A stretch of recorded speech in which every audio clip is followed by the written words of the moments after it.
नमस्कार, मी Amit Kolekar. Tarun Bharat news bulletin मध्ये आपल्या सर्वांचं स्वागत. आणि आता पाहूयात आजच्या ठळक बातम्या. बेळगाव शहरातील जिल्हाधिकारी कार्यालयाचे बांधकाम नोव्हेंबर पासून सुरू होत असून येत्या 3 वर्षात पूर्ण होईल, अशी माहिती जिल्हा पालकमंत्री सतीश जारकिहोळी यांनी दिली. स्मार्ट सिटी अंतर्गत काही इमारतींचे उद्घाटन मुख्यमंत्री सिद्धरामय्या यांच्या हस्ते झाले असून उर्वरित प्रकल्प लवकरच पूर्ण होणार आहेत. कोयना धरणातून पाणी मिळवण्यासाठी महाराष्ट्र सरकारशी समन्वय साधण्याची गरज असल्याचेही त्यांनी यावेळी सांगितले. डीसीसी बँकेच्या संचालक पदासाठी राहुल जारकिहोळी यांची चर्चा सुरू असून लवकरच निर्णय घेतला जाईल. तसेच दक्षिण आफ्रिकेत क्रीडाशाळा उभारण्याचेही काम सुरू असून लवकरच ते पूर्ण होण्याच्या मार्गस्थावर आहे, अशी माहिती त्यांनी यावेळी दिली. बिदर आणि शिवमोगा येथे सीईटी परीक्षा दरम्यान ब्राह्मण समाजातील विद्यार्थ्याचे यज्ञोपवीत जबरदस्तीने उतरवण्याच्या घटनाविरोधात सोमवारी शहरात ब्राह्मण समाजाच्या वतीने भव्य मोर्चा काढण्यात आला. कित्तूर चन्नम्मा चौकात मानवी साखळी करून जोरदार घोषणाबाजी करण्यात आली आणि संबंधित अधिकाऱ्याच्या निलंबनाची तसेच चौकशीची मागणी करण्यात आली. समाजाच्या धार्मिक भावना दुखावणाऱ्या या प्रकारावर संताप व्यक्त करण्यात आला असून अशा घटना पुन्हा घडू नयेत यासाठी सरकारने योग्य ती कारवाई करावी, अशी मागणी एका निवेदनाद्वारे करण्यात आली. यावेळी नगरसेवक जयतीर्थ सौंदत्ती, अजय सुनाळकर, अभय जोशी, भरत देशपांडे, चैतन्य कुलकर्णी यांच्यासह अनेक मान्यवर आणि समाज बांधव या आंदोलनात सहभागी झाले होते.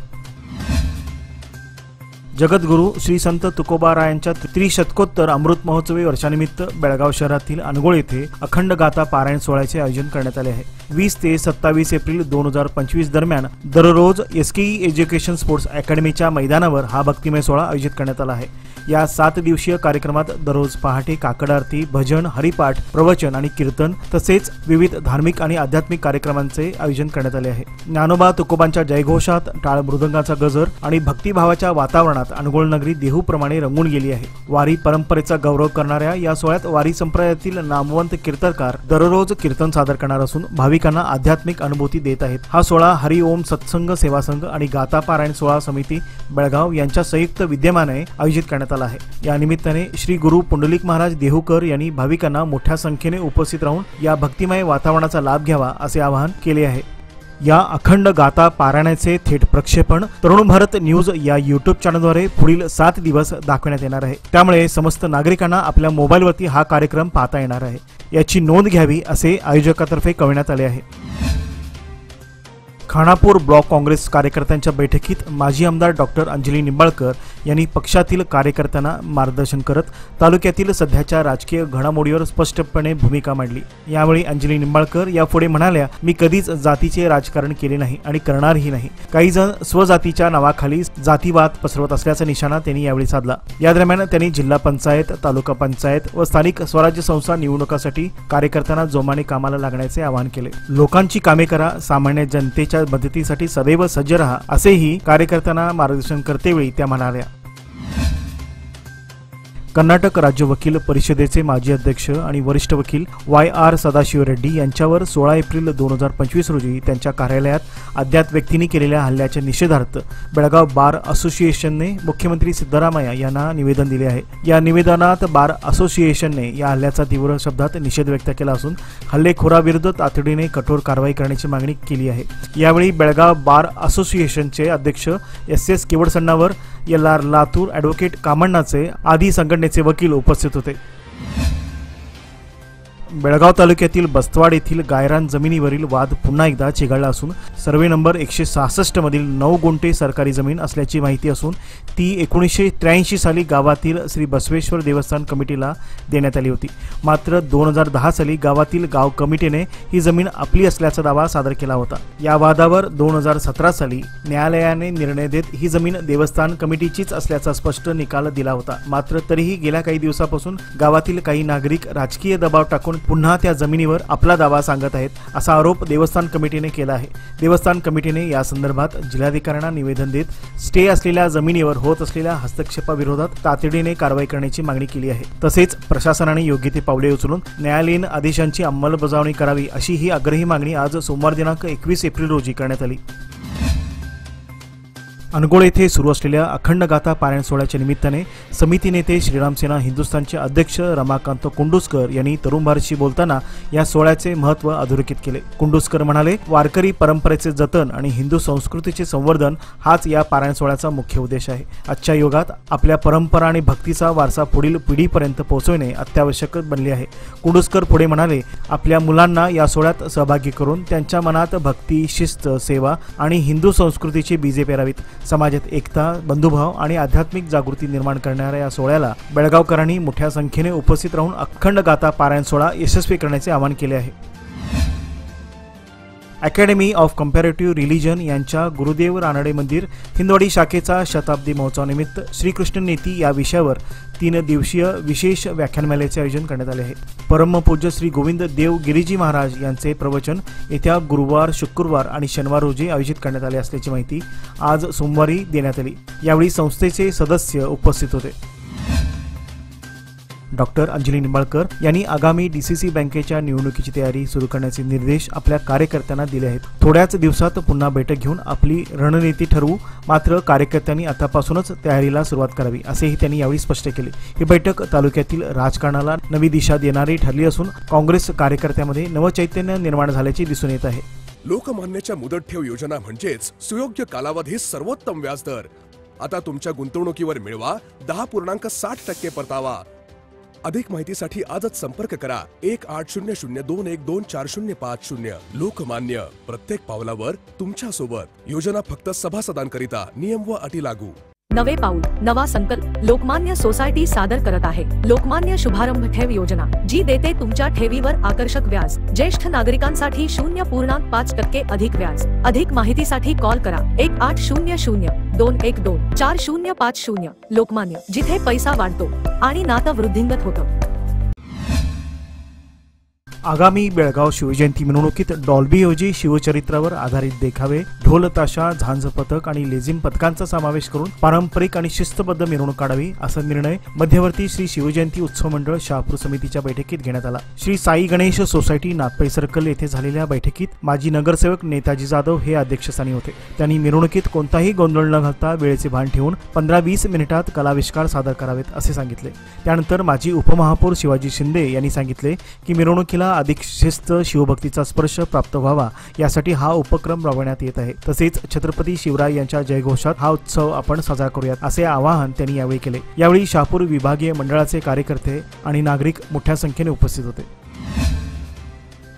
बेळगाव तालुक्यातील कंगराळी बुद्रुक गावची ग्रामदेवता श्री लक्ष्मीदेवी मंदिरामध्ये चंडिका होम हवन व ओटी भरणे कार्यक्रम मोठ्या उत्साहात व भक्तिपूर्ण वातावरणामध्ये पार पडला। ग्रामदेवता श्री लक्ष्मीदेवीची यात्रा एप्रिल 2026 मध्ये साजरी करण्यात येणार आहे। यापूर्वी 1983 सालामध्ये यात्रा भरवण्यात आली होती। जवळजवळ 42 वर्षांनी गावच्या नागरिकांना श्री लक्ष्मीदेवीची यात्रा साजरी करण्याचा योग आल्यामुळे गावामध्ये आनंदाचे वातावरण दिसून येत आहे।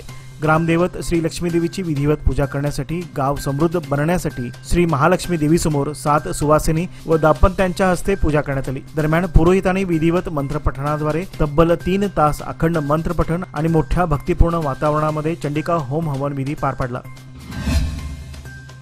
भारताच्या संविधानाचे शिल्पकार डॉक्टर बाबासाहेब आंबेडकर यांच्या फोटोवर एका अज्ञात व्यक्तीने काळी फासल्याची धक्कादायक घटना कित्तूर जवळील एमके हुबळी येथील गांधीनगरमध्ये घडली आहे। या घटनेनंतर परिसरात तणाव निर्माण झाला असून कित्तूर पोलिसांनी घटनास्थळी भेट देऊन तपास सुरू केला आहे। परिसरातील सीसीटीव्ही फुटेज तपासण्यात येत आहेत। सामाजिक सलोखा कायम राहावा यासाठी विविध समाजातील लोकांनी एकत्र येत शांततेचे आवाहन केले असून दोषी विरोधात कठोर कारवाई करण्यात यावी अशी मागणी यावेळी करण्यात आली। पोलिसांकडून गुन्हा दाखल करून घेऊन अधिक तपास सुरू करण्यात आला आहे।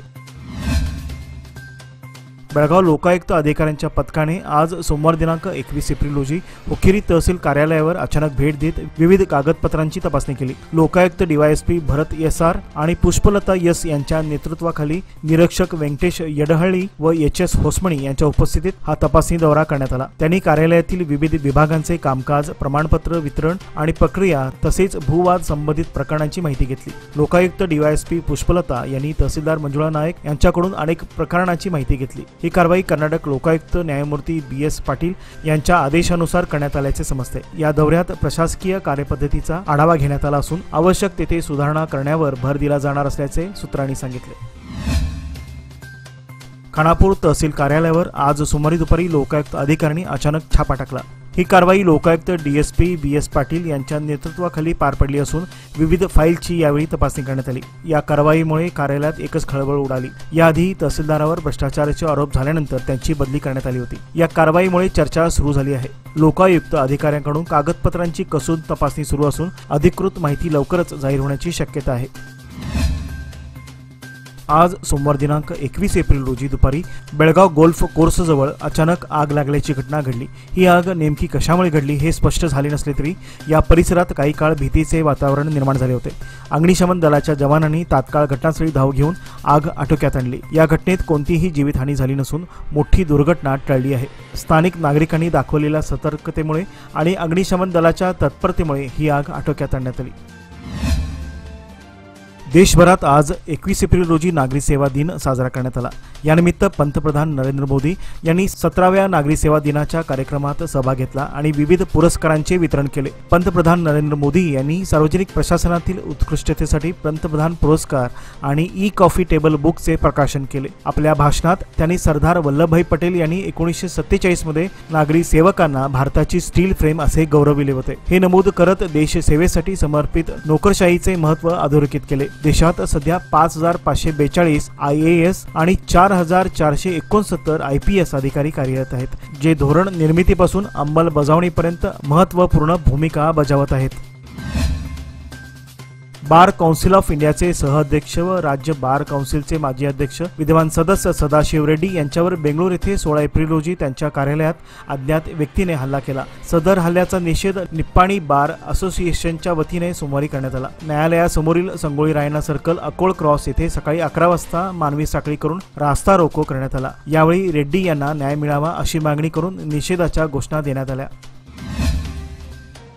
प्रेषित मोहम्मद पैगंबर यांच्या संदर्भात अवमानकारक वक्तव्य केल्याने विजापूर शहर आमदार बसवनगौडा पाटील यत्नाळ यांच्यावर कारवाई करण्यात यावी या मागणीसाठी 28 एप्रिल रोजी निषेध मोर्चा करण्यात येणार असल्याचे KPCC सदस्य अब्दुल हमीद मुश्रीफ यांनी सांगितले।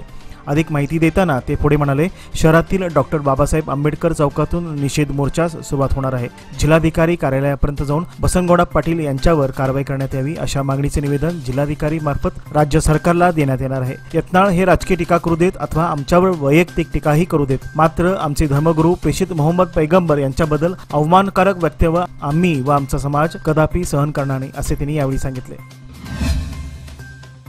याचबरोबर आजचे बातमीपत्र येथेच संपले। अधिक माहिती आणि ताज्या घडामोडीकरता पाहत रहा तरुण भारत न्यूज चॅनल। तसेच आमच्या चॅनलला लाईक, शेअर आणि सबस्क्राईब करायला विसरू नका। विश्वासार्ह बातम्यांसाठी दररोज वाचा दैनिक तरुण भारत। धन्यवाद।